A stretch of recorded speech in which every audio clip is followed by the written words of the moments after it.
नमस्कार साथियों, आज के इस वीडियो में हम EMRS के प्रीवियस ईयर क्वेश्चन को डिस्कस करने वाले हैं, जो कि TGT सब्जेक्ट का होने वाला है।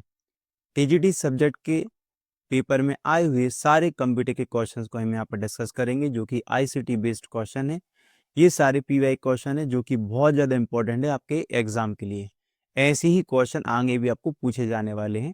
तो चलिए इस वीडियो को पूरा हम देखते हैं और सारे क्वेश्चंस को डिस्कस करते हैं। इस वीडियो में हम सारे ऑप्शन को डिटेल में देखेंगे, तो वीडियो को मिस ना करें। तो पहला क्वेश्चन है, out of the following which software you suggest most to develop and present a multimedia presentation और साइबर सिक्योरिटी। साइबर सुरक्षा के संबंध में एक मल्टीमीडिया प्रेजेंटेशन बनाने और प्रस्तुत करने के लिए निम्नलिखित में से किस सॉफ्टवेयर का प्रयोग करने का सुझाव देंगे। मतलब यहाँ पे पूछा जा रहा है कि आप यहाँ पर प्रेजेंटेशन बनाना चाहते हैं, मल्टीमीडिया प्रेजेंटेशन बनाना चाहते हैं, तो आप किस सॉफ्टवेयर का यूज़ करेंगे। तो दोस्तों इसका जो करेक्ट आंसर है ऑप्शन नंबर बी यहाँ पर है, Microsoft power point. Microsoft power point का यूज़ करके आप यहाँ पर प्रेजेंटेशन बना सकते हैं। प्रेजेंटेशन बनाने के लिए हम माइक्रोसॉफ्ट पावर पॉइंट का यूज़ करते हैं। वहीं हम MS वर्ड का यूज़ यहाँ पर डॉक्यूमेंट बनाने के लिए करते हैं।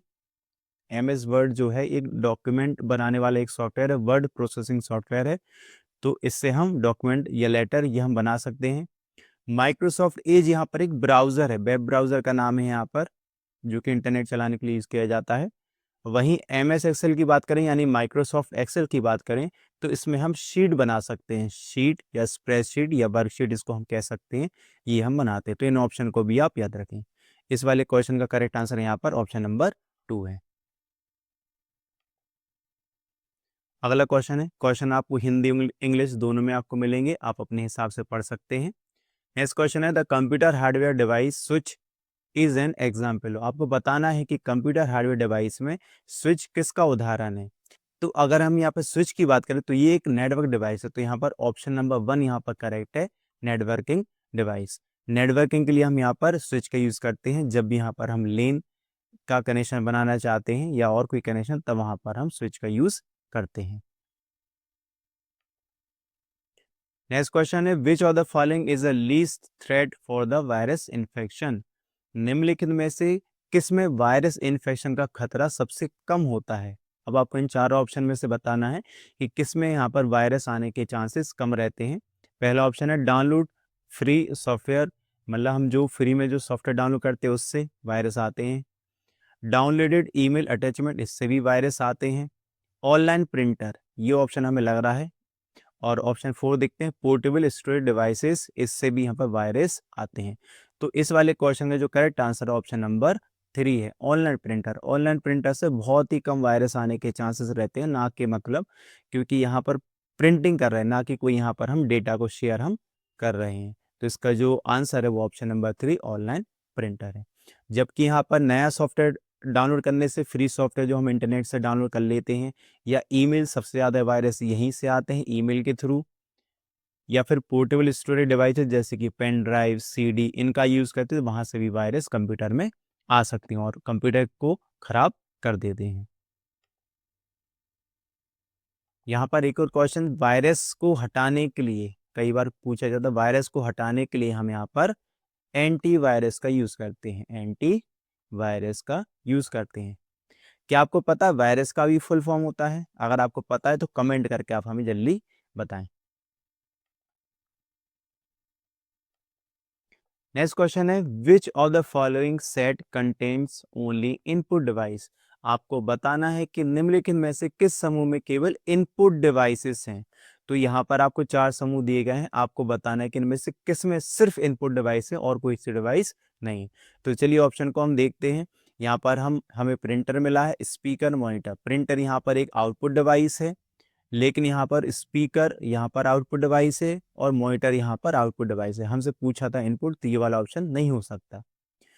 यहाँ पर कीबोर्ड एक इनपुट डिवाइस है, माउस भी एक इनपुट डिवाइस है, लेकिन प्रिंटर यहाँ पर आउटपुट डिवाइस है, तो ये ऑप्शन भी नहीं हो सकता, क्योंकि हमें पूछा गया है कि सभी में इनपुट डिवाइसेस को देखना है। तीसरा ऑप्शन देखते हैं, कीबोर्ड एक इनपुट डिवाइस है, माउस भी एक इनपुट डिवाइस है और स्कैनर भी एक इनपुट डिवाइस है। ये यहाँ पर करेक्ट आंसर होगा। चलिए ऑप्शन 4 भी देख लेते हैं। प्रिंटर एक आउटपुट डिवाइस है, स्कैनर एक इनपुट डिवाइस है और स्पीकर भी यहाँ पर एक आउटपुट डिवाइस है, तो ये ऑप्शन भी नहीं होगा। तो यहाँ पे जो करेक्ट आंसर ऑप्शन नंबर 3 है, जिसमें हमें सभी इनपुट डिवाइसेस मिलती हैं, जैसे कि कीबोर्ड हुआ, माउस हुआ, स्कैनर हुआ। कीबोर्ड का यूज़ यहाँ पर हम टाइपिंग के लिए करते हैं, और एक स्टैंडर्ड कीबोर्ड की बात करें तो 104 कीज उसमें हमें मिलती हैं। माउस एक पॉइंटिंग डिवाइस है, बहुत बार क्वेश्चन में पूछा जाता है कि पॉइंटिंग डिवाइस कौन सी है, क्या नाम है उसका। तो यहाँ पर माउस एक पॉइंटिंग डिवाइस है जो कि कर्सर को कंट्रोल करने के लिए यूज़ की जाती है। माउस में जनरली 2 या 3 बटन यहाँ पर हमें मिलते हैं, एक लेफ्ट, एक राइट और एक स्क्रॉल बटन मिलता है। तो स्क्रॉल बटन है तो 3 बटन यहाँ पर, अगर लेफ्ट और राइट है सिर्फ 2 बटन। स्कैनर का यूज यहाँ पर हार्ड कॉपी को सॉफ्ट कॉपी में चेंज करने के लिए करते हैं। मतलब हमारे पास कोई एक हार्ड कॉपी इमेजेस है, उसको हमें कंप्यूटर में ले जाना है, तो हम स्कैनर के थ्रू उसको स्कैन कर सकते हैं, डिजिटल फॉर्म में कन्वर्ट हो जाएगी। चलिए नेक्स्ट क्वेश्चन देखते हैं। अगला क्वेश्चन है यहाँ पर, अधिकांश MS ऑफिस एप्लीकेशन में एक सिलेक्टेड या कॉपीड टेक्स्ट या इमेज को पेस्ट करने के लिए निम्नलिखित में से किस शॉर्टकट की का उपयोग होता है। तो यहाँ पर जनरली आपसे पेस्ट की शॉर्टकट की पूछी गई है। तो पेस्ट की शॉर्टकट की यहाँ पर ऑप्शन नंबर 4 में दी है, Ctrl+V। ये यहाँ पर पेस्ट की शॉर्टकट की है। वहीं Ctrl+P की बात करें तो ये प्रिंट की शॉर्टकट की होती है, कई बार एग्जाम में पूछा गया है। Ctrl+Z मोस्ट इंपॉर्टेंट है, ये यहाँ पर अंडू की शॉर्टकट की है। और वहीं हम X की बात करें, Ctrl+X, तो ये यहाँ पर कट की शॉर्टकट की है। रीडू की बात करें तो कंट्रोल के साथ अगर आप Y प्रेस करते हैं तो ये रीडू की शॉर्टकट की है।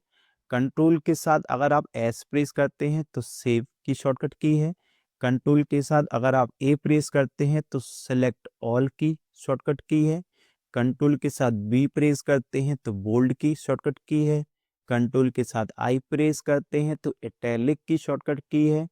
कंट्रोल के साथ के प्रेस करते हैं, कई बार एग्जाम में पूछा गया है, तो ये इंसर्ट हाइपरलिंक की शॉर्टकट की है। ऐसी बहुत सारी शॉर्टकट की होती है, ये यहाँ पर मोस्ट इंपॉर्टेंट है, इनको भी आप याद रखें। अगला क्वेश्चन देखते हैं, which type of network generally we established when we connect 20 computers in our school computer lab using some additional networking device and wired cable. जब हम अतिरिक्त नेटवर्क डिवाइसेस और वायर केबल का प्रयोग करके अपने स्कूल की कंप्यूटर लैब में 20 कंप्यूटर को आपस में जोड़ते हैं तो समानता हम किस प्रकार का नेटवर्क स्थापित करते हैं। ये बता रहे हैं कि एक स्कूल है जिसमें 20 कंप्यूटर और आपस में इनको कनेक्ट करना है, तो उसके लिए यहाँ पर हम ऑप्शन नंबर 4 लैन का यूज करेंगे। लैन का यहाँ पर पूरा नाम लोकल एरिया नेटवर्क होता है, लोकल एरिया नेटवर्क होता है। तो जब भी हम किसी स्कूल, किसी ऑफिस, यहाँ पर हम कोई कनेक्शन हम करते हैं तो यहाँ पर हम लेन का यूज करते हैं, लोकल एरिया नेटवर्क का। तो इसको भी आप याद रखें। वहीं अगर हम यहाँ पर मेन की बात करें, इसका पूरा नाम होता है मेट्रोपॉलिटन एरिया नेटवर्क। मतलब इसमें हम एक सिटी को यहाँ पर कवर करते हैं या कोई एक बड़े एरिया को यहाँ पर कवर हम करते हैं। वहीं हम वैन की बात करें, वाइड एरिया नेटवर्क, तो इसमें हम पूरा मतलब एक लार्ज जियोग्राफिक एरिया, जैसे कि कोई कंट्री हुआ, कोई यहाँ पर महाद्वीप हुआ, इसका हम यूज़ करते हैं, तब यहाँ पर हम वैन का यूज़ करते हैं। तो वैन यहाँ पर जनरली इंटरनेट ही है, जो हमें इंटरनेट यूज़ करते हैं वहीं यहाँ पर वैन है। तो इसका जो एग्जाम्पल है वो यहाँ पर इंटरनेट है। अगर हम यहाँ पर पेन की बात करें तो पेन का पूरा नाम यहाँ पर पर्सनल एरिया नेटवर्क होता है। पेन का यहाँ पर पूरा नाम पर्सनल एरिया नेटवर्क होता है। ये जैसे कि 10 मीटर के आसपास का जो रेंज अगर हमें कवर करना हो तो हम पेन यहाँ पर बनाते हैं।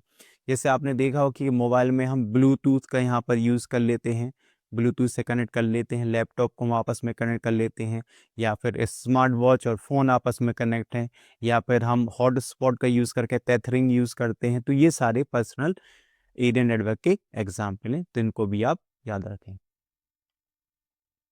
नेक्स्ट क्वेश्चन है, इन computer terminology HTTP stand for. HTTP का पूरा नाम यहाँ पर बताना है, फुल फॉर्म बताना है। तो इसका पूरा नाम hyper text transfer protocol secure यहाँ पर होता है। तो यहाँ पर ऑप्शन नंबर 4 में हमें यहाँ पर करेक्ट दिख रहा है, hyper text transfer protocol secure. तो अभी हम सिर्फ HTTP की बात करें, HTTP यहाँ पर क्या काम करता है। HTTP एक कम्युनिकेशन प्रोटोकॉल है। सबसे पहले तो ये क्या है, एक प्रोटोकॉल है। प्रोटोकॉल यहाँ पर सेट ऑफ रूल्स कहलाते हैं। एक प्रोटोकॉल है जो कि वेब ब्राउजर को किससे कनेक्ट करता है? वेब सर्वर से। वेब सर्वर से कनेक्ट करता है। वेब सर्वर किसका होगा? जो भी वेबसाइट हम यूज कर रहे होंगे उसके वेब सर्वर से कनेक्ट करने का काम करता है, ताकि वो वाला पेज आपके ब्राउजर पर दिख सके। और यही कनेक्शन हमारा सिक्योर रहेगा, तो यहाँ पर हम HTTPS का यूज करते हैं, ताकि ये वाला जो कनेक्शन है वो हमारा सिक्योर रहे। आई होप आपको ये समझ में आ गया होगा। बहुत इंपॉर्टेंट क्वेश्चन है, इसको आप याद रखें।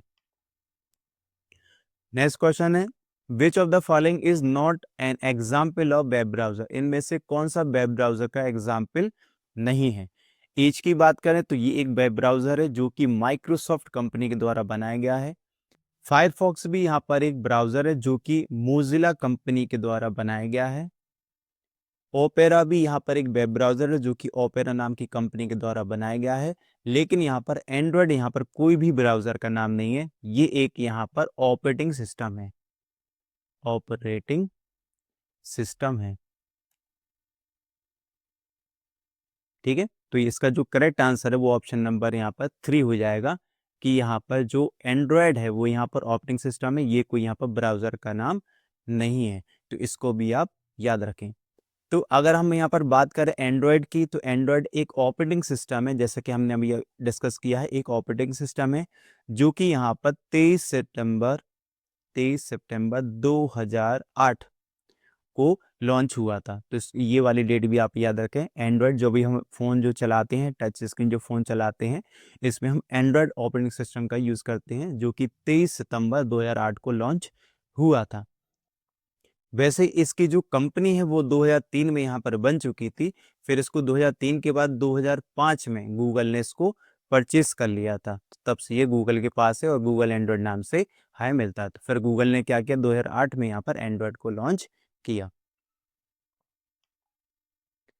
चलिए अगला क्वेश्चन बहुत ही इंपॉर्टेंट है, मेमोरी यूनिट से क्वेश्चन है। Arrange the following memory unit in the ascending order in their capacities. यहाँ पर आपको क्या करना है, मेमोरी यूनिट को आरोही क्रम में यहाँ पर व्यवस्थित करना है। तो जैसे कि सबसे छोटा, फिर उससे बड़ा, फिर उससे बड़ा, ऐसे आपको यहाँ पर बताना है।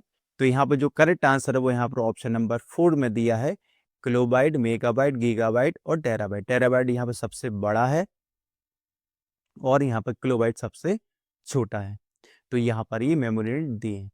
तो मेमोरी यूनिट की बात करें तो सबसे छोटा यहाँ पर जो मेमोरी यूनिट होता है वो यहाँ पर बिट होता है। तो आप याद रखें, बिट। फिर बिट से बड़ा यहाँ पर क्या होता है, निबिल होता है। बिट से बड़ा क्या होता है यहाँ पर, निबिल। फिर निबिल से बड़ा यहाँ पर क्या होता है, बाइट होता है। फिर बाइट से बड़ा यहाँ पर क्या होता है, किलोबाइट, जिसको शॉर्ट में हम केबी हम कहते हैं। फिर किलोबाइट से बड़ा यहाँ पर मेगाबाइट होता है। मेगाबाइट से बड़ा यहाँ पर गीगाबाइट होता है और गीगाबाइट से बड़ा यहाँ पर टेराबाइट होता है, जो कि हमें क्वेश्चन में दिया है। फिर टेराबाइट से बड़ा यहाँ पर पेटाबाइट होता है, जिसको हम पीबी यहाँ पर कहते हैं। पेटाबाइट से बड़ा यहाँ पर एक्साबाइट होता है, जिसको हम यहाँ पर ईबी यहाँ पर बोलते हैं। फिर एक्साबाइट से बड़ा यहाँ पर जेटाबाइट होता है, जो कि यहाँ पर जेड भी होता है। और सबसे बड़ा अभी यहाँ पर हाल फिलहाल में योटाबाइट है, जिसको हम वाई भी यहाँ पर कहते हैं। तो यहाँ पर ये मोस्ट इंपॉर्टेंट मेमोरी यूनिट का पूरा यहाँ पर मैंने आपको बता दिया। तो इसको आप याद रखें, एग्जाम में कभी भी कुछ भी यहाँ से क्वेश्चन बन सकते हैं। बिट की बात करें, 0 या 1 को यहाँ पर बिट कहा जाता है। ऐसे अगर हम 4 बिट को मिला दें उससे एक निबल बनता है। और 8 बाइट को यहाँ पर मिला दें, 8 बिट्स को यहाँ पर हम मिला दें तो यहाँ से एक 1 बाइट बन जाता है। फिर यहाँ पर 1024 बाइट को यहाँ पर मिला दें, किलोबाइट। फिर ऐसे ही ये आगे बढ़ते जाते हैं। तो इनको भी आप याद रखें।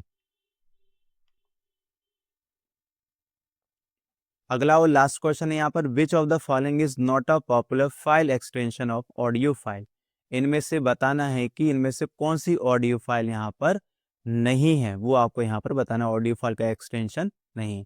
एक्सटेंशन फाइल के जो पीछे के नाम होते हैं, जो डॉट के बाद शुरू होते हैं, उन्हें हम एक्सटेंशन कहते हैं। इन समय फाइल का टाइप पता चलता है, फाइल का टाइप हमें पता चलेगा।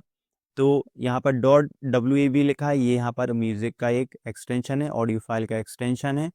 डॉट फ्लैग ये भी यहाँ पर है। डॉट MP3 हम गाने सुनते हैं, ये भी है। लेकिन यहाँ पर PDF, आंसर यहाँ पर क्या है, PDF ऑप्शन नंबर 4, ये कोई भी यहाँ पर ऑडियो फाइल एक्सटेंशन नहीं है, जबकि ये एक PDF फाइल का एक्सटेंशन है। और इसका पूरा नाम पोर्टेबल पोर्टेबल डॉक्यूमेंट फॉर्मेट इसका पूरा नाम होता है। और ये पीडीएफ फाइल होती है, सिक्योर फाइलें रहती हैं जिनमें स्ट्रक्चर चेंज नहीं होता, उन्हें हम पीडीएफ फाइल कहते हैं। तो इसको भी आप याद रखिए, इसका फुल फॉर्म एग्जाम में पूछा जाता है।